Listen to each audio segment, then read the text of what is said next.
Usa ka green sea turtle nga may samad sa ulo ang narescue sa mga sakop sa DNR-7 human kini masigpati sa usa ka Japanese diver sa Olango Island. Si Luan Mirondina sa exclusive report. Sa yuganihang buntag, naabot sa USC Marine Research Station sa Barangay Maribago kining usa ka sea green turtle gikan sa isla sa Olango. Ang naasoing pawikan na rescue sa mga sakop sa DNR-7 human kini masigpati sa usa ka Japanese tourist nga nagdiving sa San Vicente Sanctuary sa Olango Island niadtong Mayo 10. Ang pawikan mo sound, mo takilid, mo tuyok tungod sa iyang imbalance na batong sa buoyancy. Temporarily, gibutang na to dito sa ato ang Marine Sanctuary sa San Vicente.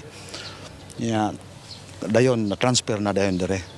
Usa kini kalaki o gibanabanang nagpangidaron og 30 anyos. Mitimbang kini og 12.5 kilos ug may sukod nga 56 centimeters o gitas-on nga 52 centimeters ang gilapdon. Sa pagsusi sa forest ranger sa DNR-7, may samad kini sa ulo. Tanam tay muwa dire aring sa University of San Carlos Marine Research. So tanawon po na ito yung mga maestra, mga nagmasteral po diha karon. Hinuon sa pagsusi ni City Vet Dr. Janice Togonon, himsog pa man ang panglawas sa pawikan ug maayo pamukaon. Apan gikinahanglang matambalan ang samad niya sa ulo nga posibleng igo sa pana. Applyan na nato siya og antibiotic at the same time multivitamins para matagaan sa siya ang strength ba nga para maulian siya makarecover siya dali-dali.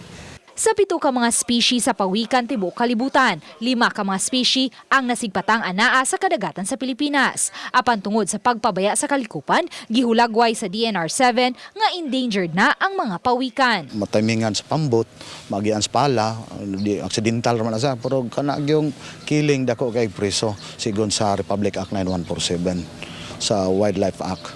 Una nga mahimo, kaluin taon na sila kay luoy po kay na sila nagpakabuhi na pod tungod po nato.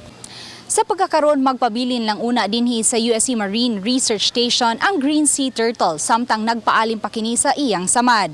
Hayan kung mabalik na ang kabaskog niini, i-release na kini pagbalik ngadto sa dagat. Uban ni Rinanti Quiñones, Luan Mirondina, Balitang Bisdak.